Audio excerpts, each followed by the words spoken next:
está na tua Bíblia? Pois acredito que ele veio a ser afastado de ti temporariamente. Olha só. A fim de que eu recebas para sempre.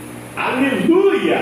Olha a diferença. Mas o texto é o mesmo. E tu, pastor Vanderlei, como é que está aí?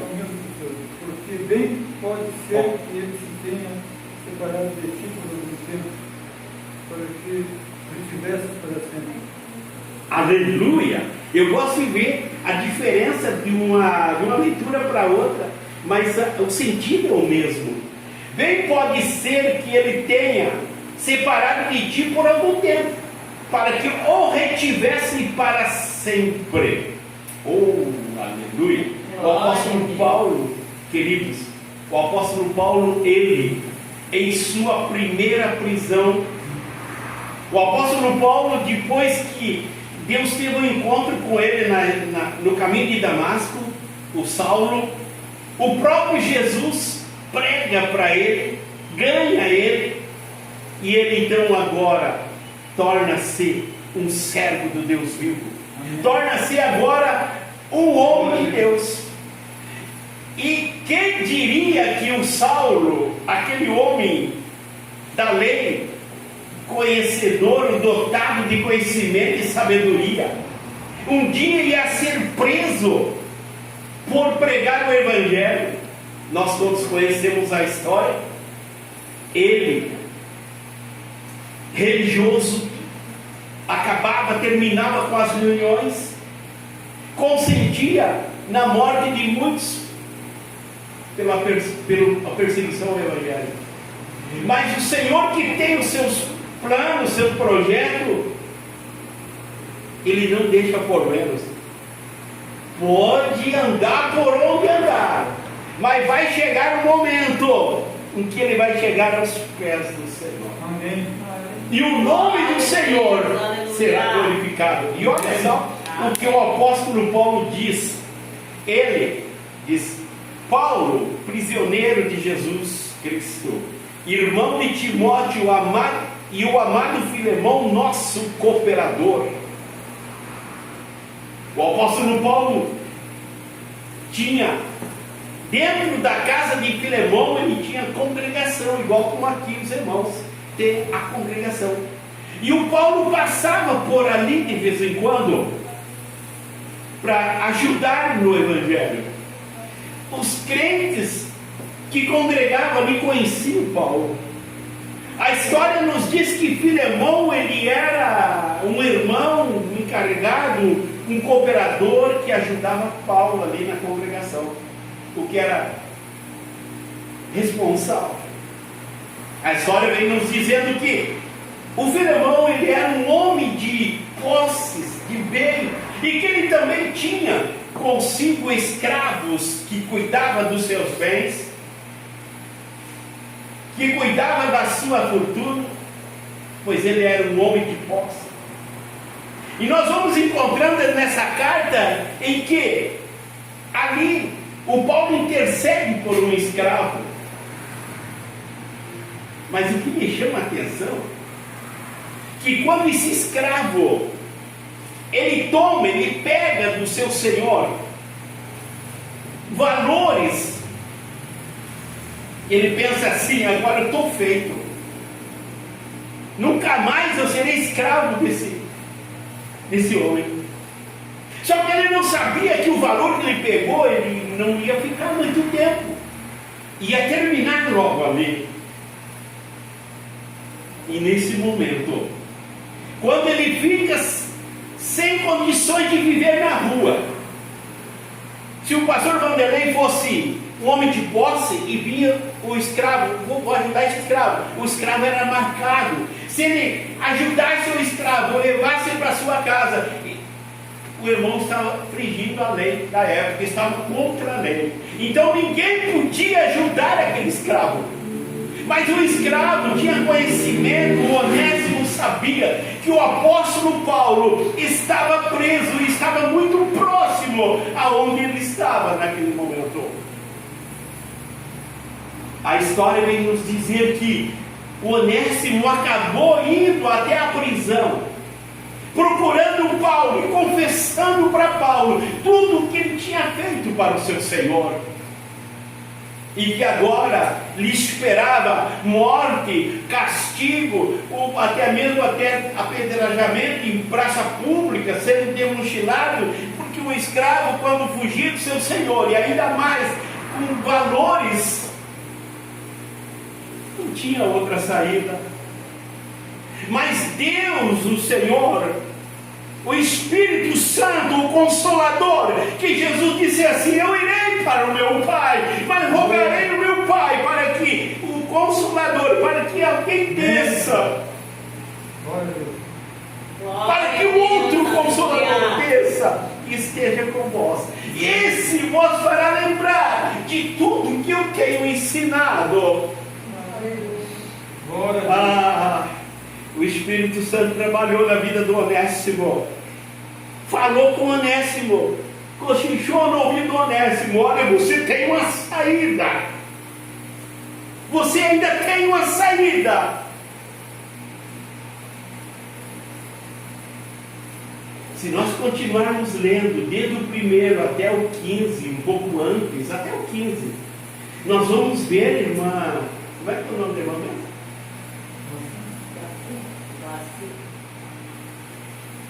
Nós vamos ver que o apóstolo Paulo teve que ganhar o coração de Filemão. E como que ele fez? Como que eu faço, irmã, quando eu quero pedir algo para o meu pai? Eu criança, eu adolescente, eu menino, como que eu faço para ganhar algo da mãe? Eu tenho que adular ela. Eu tenho que, muitas vezes, bajular ela, ou ele. Eu tenho que ganhar o coração dele. Eu tenho que convencer ele que eu estou certo e que ele vai me dar o que eu estou precisando, seja brinquedo, seja algo para me satisfazer o meu eu, a minha vontade. E o Espírito Santo de Deus trabalhou no coração de Paulo. E Paulo, quando começa a escrever a carta aos Filemão, principalmente até o 15, um pouco antes, ele ganha o coração de Filemão. Ele mostra para Filemão o valor que Filemão tem para Deus, o valor que Filemão tem para o Espírito Santo, o valor que Filemão tem para Paulo.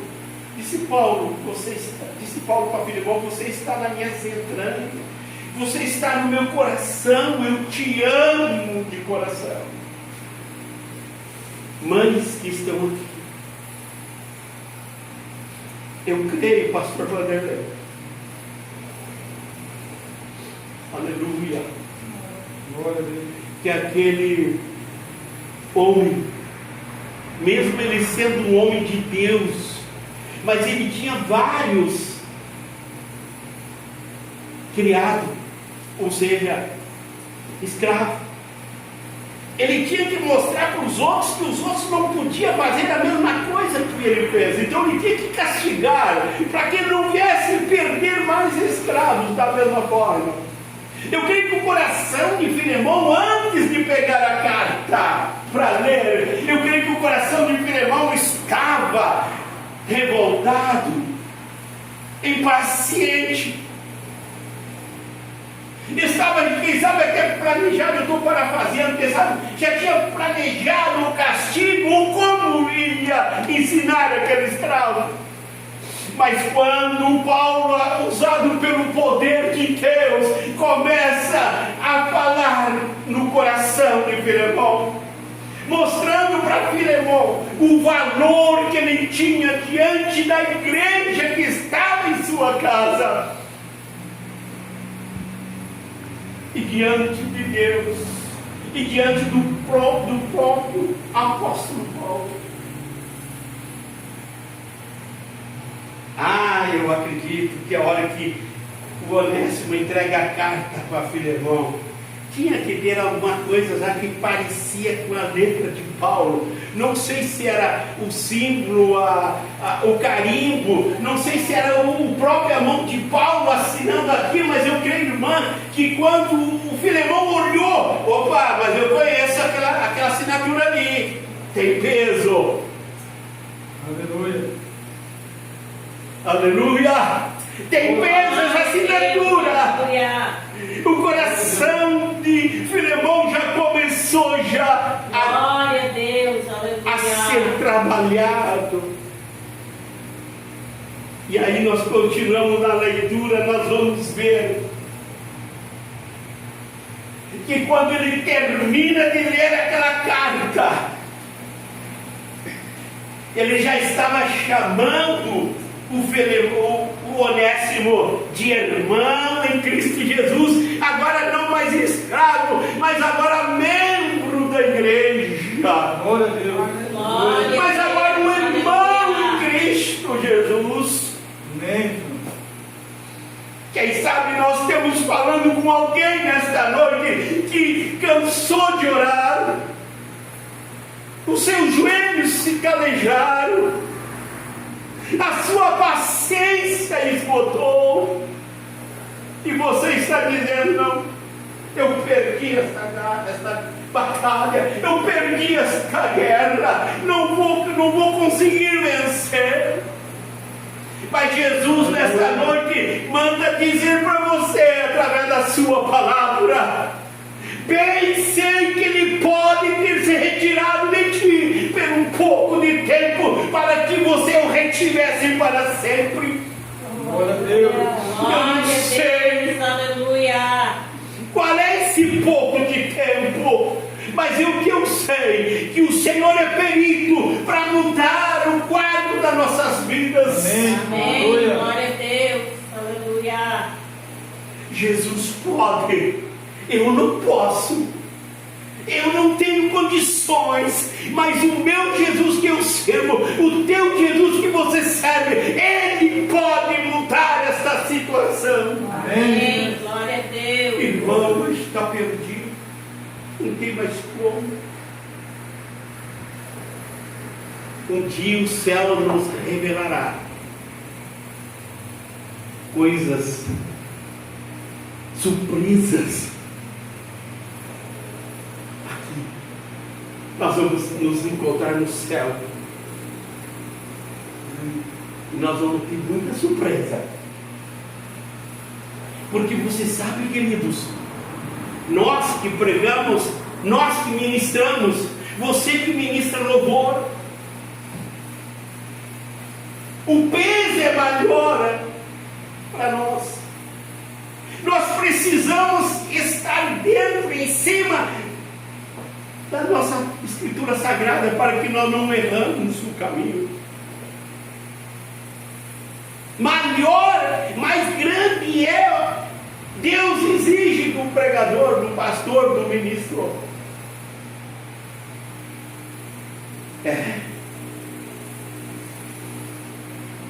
Às vezes a pessoa usa a palavra de Deus, usa a Bíblia, usa até mesmo a canção, o louvor, para ficar milionários, para enriquecer.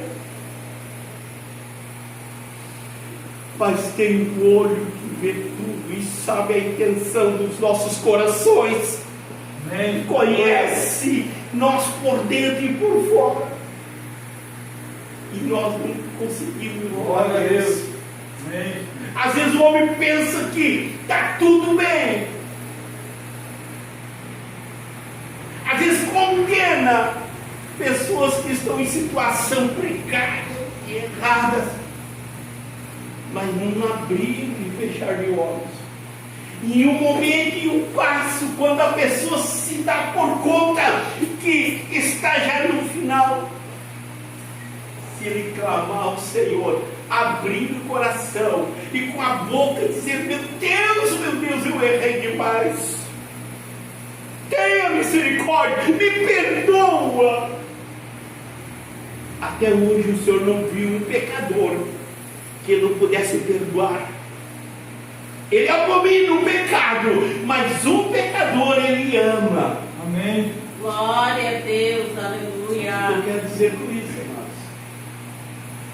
Jesus deixou para nós uma frasezinha, irmã, através de uma parábola, que ele vem dizendo assim: existia um certo homem chamado Lázaro, que estava sempre à porta do homem rico.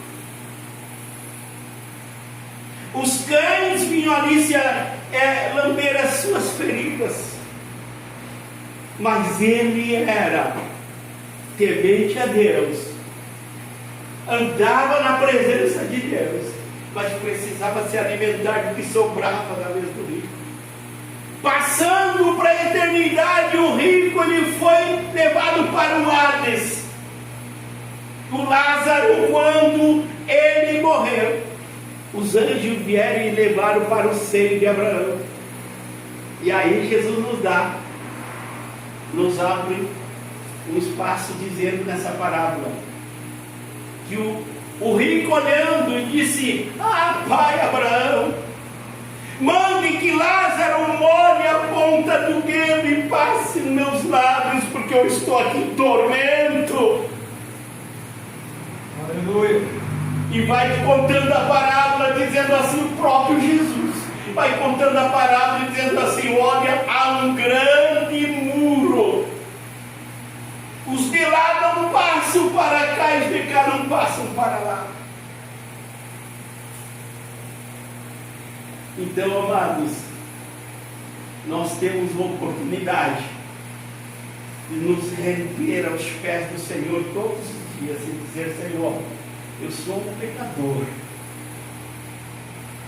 eu preciso do teu amor. Todos os dias nós temos que tomar um banho de graça para que nós possamos resistir. Nós vivemos, queridos, no meio do pecado. O pecado nos rodeia de tudo quanto é lado.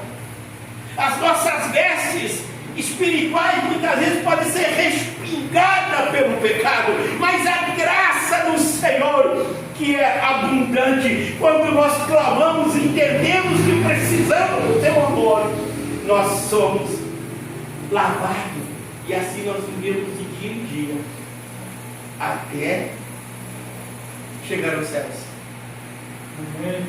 Glória a Deus, Não desista, aleluia. igreja do Senhor, não desista de orar.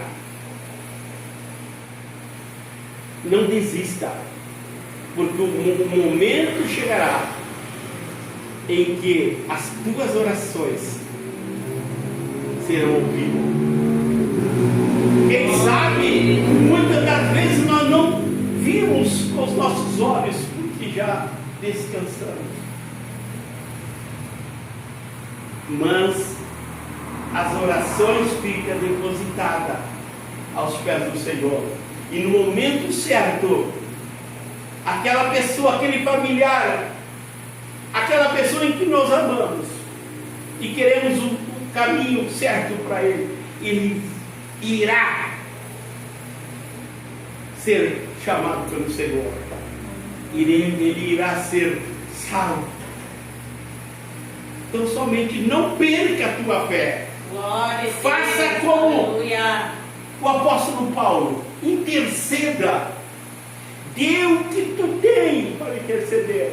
Amém. Faça de tudo como Paulo fez para ganhar o coração de Filemão, para que Filemão entendesse que aquele homem, aquele escravo, tinha o mesmo valor que ele diante de Deus. Glória a Deus. E o Senhor abençoou ricamente o Onésimo, e agora o irmão Onésimo. A história de Israel vem nos contando, a história que lemos, que a parábola que Jesus conta do filho pródigo, do pai dos dois filhos. Jesus contou a parábola.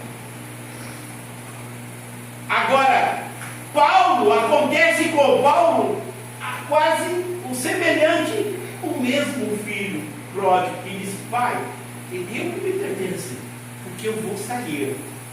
E aquele que diz Jesus através da sua parábola, que aquele filho, depois de gastar tudo, teve que voltar e reconhecer que na casa do pai ele tinha tudo que ele precisava. Só que o apóstolo Paulo, nesse momento, ele acontece visivelmente. Essa história, ela traz-se a sombra do filho pródigo. Jesus conta a parábola, mas o Paulo vive na pele o que o Onésimo ia passar se ele não intercedesse junto a Deus. Quantos filhos pródigos hoje nós temos? Quantos Onésimos você conhece? E nós podemos pegar esses Onésimos e mostrar para eles, interceder por eles, pagar um preço por eles, nos gastar por eles, porque a recompensa, um dia, se formos fiel até o fim, nós vamos receber das mãos do Senhor. Amém. Então o recado que eu trago, queridos, igreja do Senhor, não desista. Essa voz, muitas vezes, larga disso, larga de mão, não tem mais o que fazer. Esse não é a voz do Espírito Santo. O Espírito Santo disse para você: vai mais um pouquinho, ora mais um pouquinho, jejua mais um pouquinho. Aleluia. Foi o que o Paulo fez. Foi o que o Paulo fez, intercedendo pelo aquele escravo, para poder então ganhar o coração do patrão daquele escravo. Faça isso. Não desista dos teus sonhos. Não desista dos teus projetos. Não desista dos teus planos na tua vida espiritual. Mas coloca ela na presença do Senhor. Diz para o Senhor: eis-me aqui. Eu não vou flochar por ninguém. Ele quer me tomar, mas ele não vai ter esse gosto. Eu vou batalhar. É meu, o Senhor me deu. Eu sou um mordomo. Eu estou aqui para cuidar das coisas do meu Deus. E se eu cuidar das coisas de Deus, Ele com certeza cuidará das minhas coisas. Glória a Deus, aleluia. Mas primeiro, nós temos que cuidar das coisas do Senhor. O Senhor, Deus não barganha, Deus não troca figurinha. Deus espera adoração, louvor e obediência a Ele. Se nós formos obedientes, custa o que custar. Se o Senhor nos dá ou não nos dá, mas eu quero te servir até o fim da minha vida. Eu quero orar até o fim da minha vida. Amém. Por essa pessoa. Glória a Deus, aleluia. Parente, familiar. Podemos orar, pastor? Vamos convidar a igreja para você por cá.